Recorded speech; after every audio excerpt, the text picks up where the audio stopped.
Medusa Takes a Bath and Becomes a Monster by Mina Ma. Medusa slips into the sultry water, and the snakes sway and hiss about her head. Perhaps they move in pleasure, or revulsion, or annoyance. She's not sure. She doesn't understand them yet, these new slithering appendages of hers. She tries to forget, relax, be tranquil. But out of the corners of her eyes, scales, like green teardrops, pulsate. Black horizontal slits, situated on bulging metallic globes, fix and stare. Forked tongues, pink and unsated, dip into the water and sip. She averts her gaze. If she looks down at her feet and concentrates, her field of vision narrows and the snakes fade away into nothing.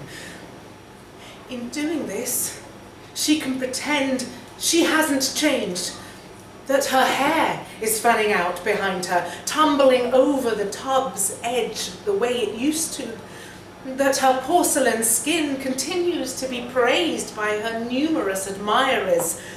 Pristine is how they describe it, and her.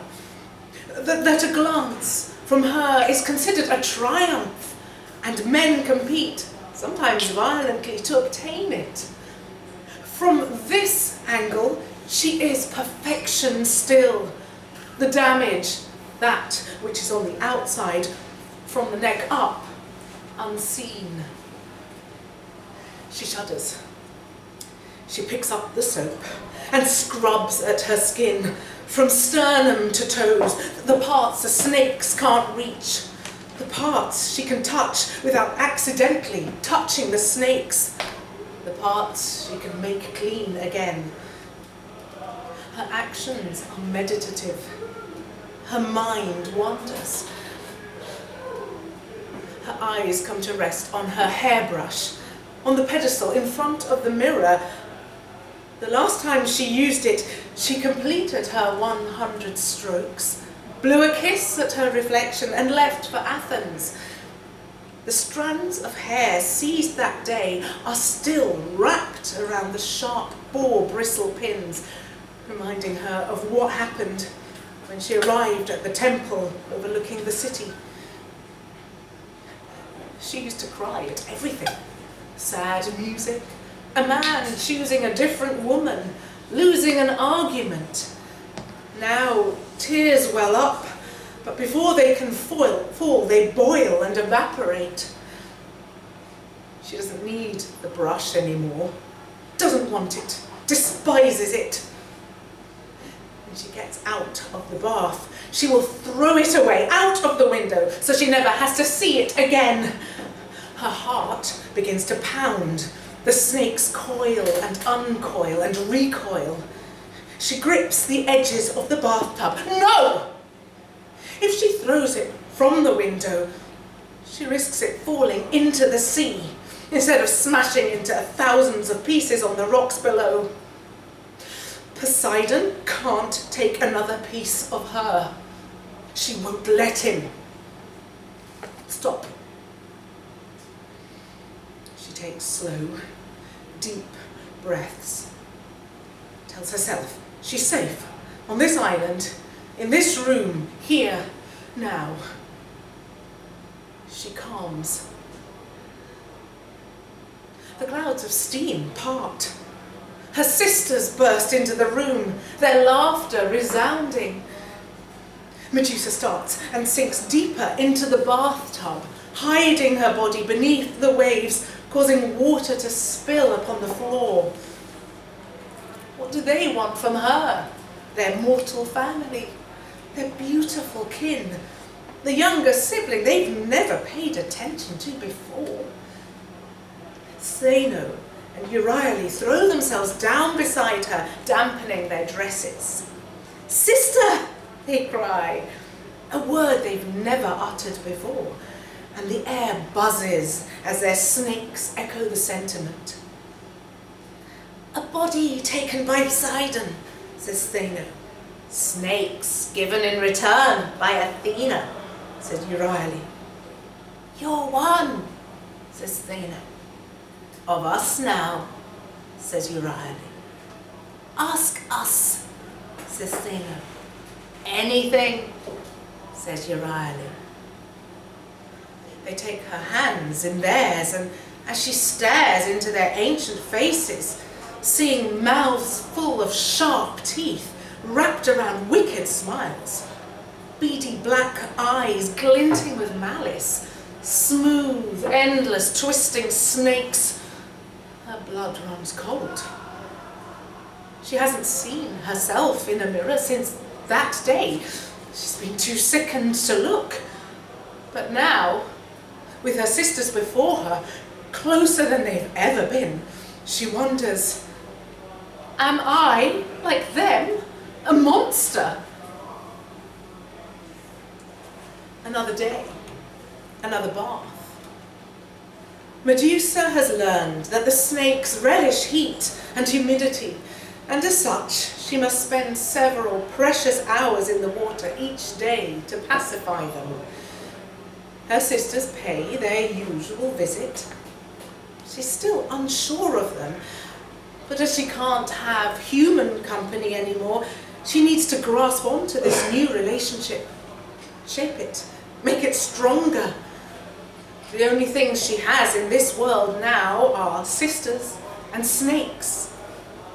Tell us, says Athena, about your day, said Euryale. And the men, says Athena, that you slayed, said Euryale.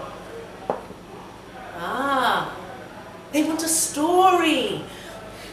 She complies, but knows she must make it a good one so they don't think less of her, their vain and naive sister.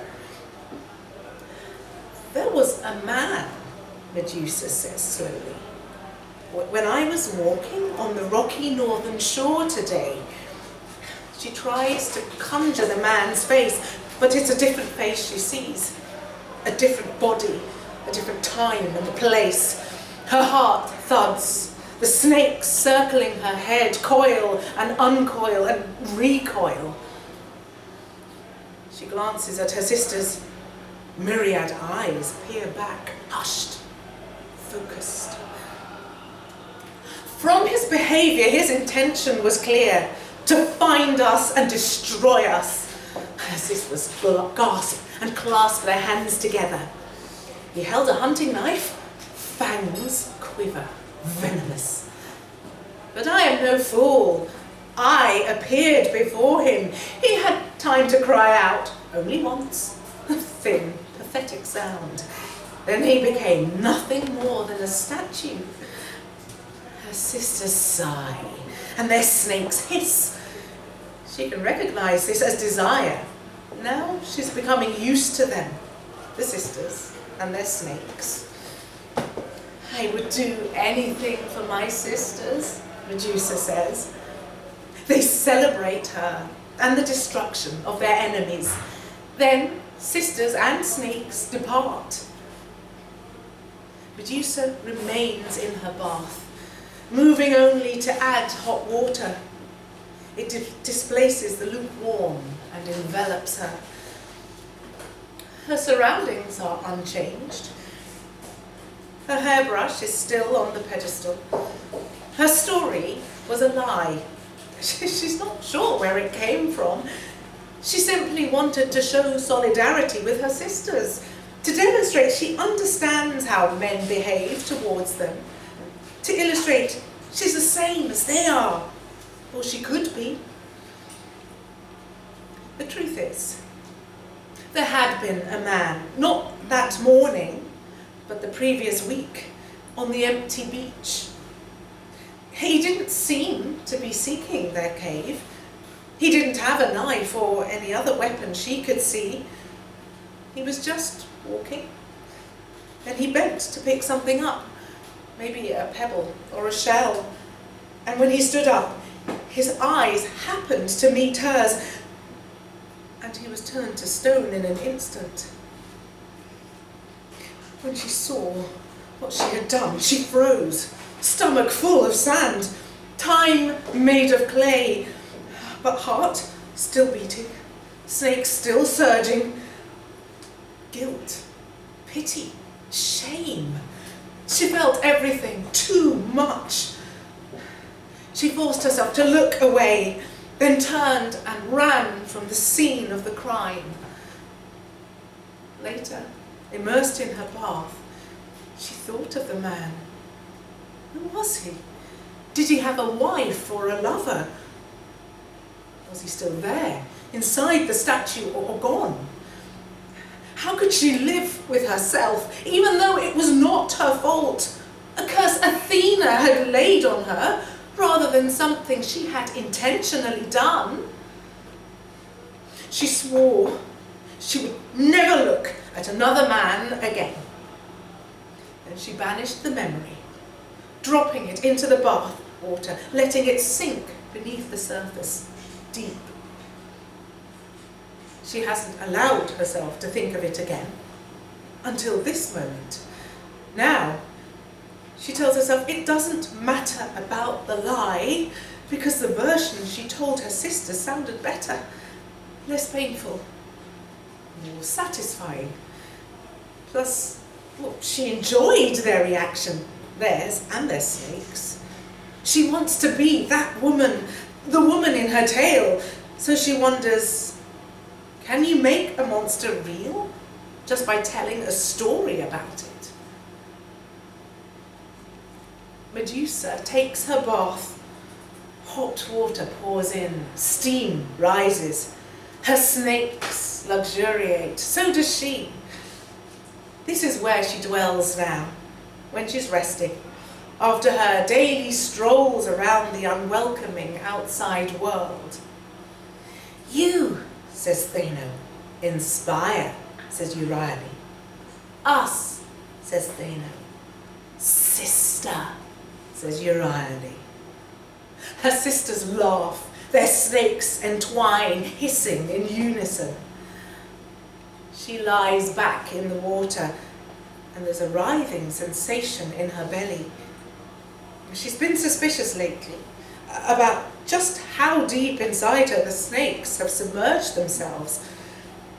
Now it seems she may have found her answer, or so she chooses to believe, because she can't contemplate the alternative. She's not ready to share this news. She has learned from her snakes how to camouflage, so she covers that part of her body with both hands, curious if her touch will reveal movement beneath her skin, but it does not. Soon, her sisters and their snakes return to their own chamber, and the bathroom falls silent. She wants to lie on the rocks outside the cave and bask in the afternoon sun. Rising out of the bathtub, drunk on her sister's admiration, her feet feel strange on the cool tiles. She approaches the mirror, out of habit. The hairbrush, once hers, now lies on the floor in the corner of the room. Those strands of hair have not escaped, and they never will. The creatures spiral down beyond her shoulders, and she strokes their soft contours with her fingertips, as though teasing out her curls. The thing in the mirror briefly resembles the old Medusa, the pristine woman with porcelain skin and multiple suitors jealously competing for her affection. Then her snakes hiss and the spell is shattered.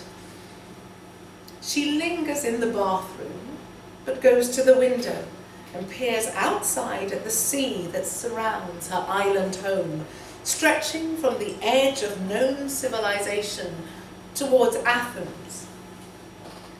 Below her, statues stand on the rocky shoreline, cold and silent. They stand on every shoreline of every island and on the mainland, in the fields, on the streets, within the temples, and everywhere else throughout the entire Western world.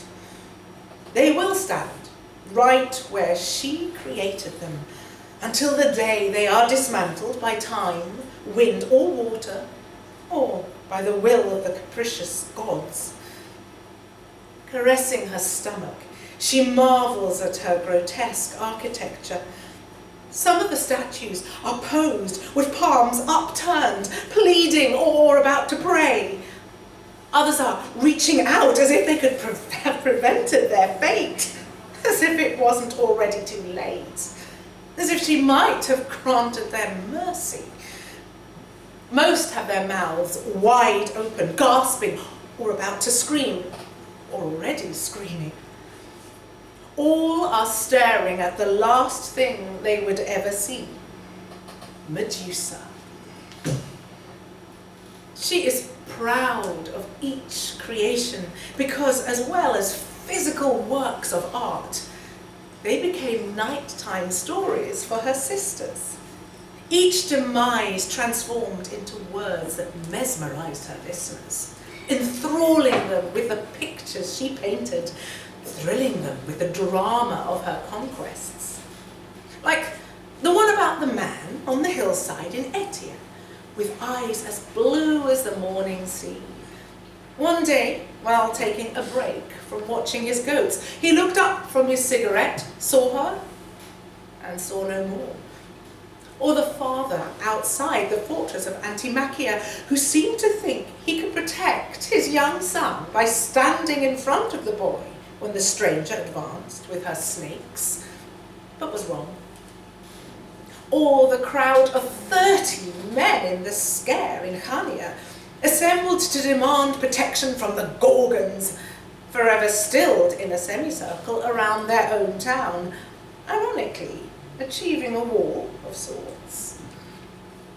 But for the men who existed before the statues, of the lives snuffed out, of the women left behind to mourn, she feels nothing. Nothing at all. Now, as her eyes pass over the statues, Medusa smiles. Her snakes pulse. Her heart coils and uncoils and recoils. And she wonders, will my children be monsters too?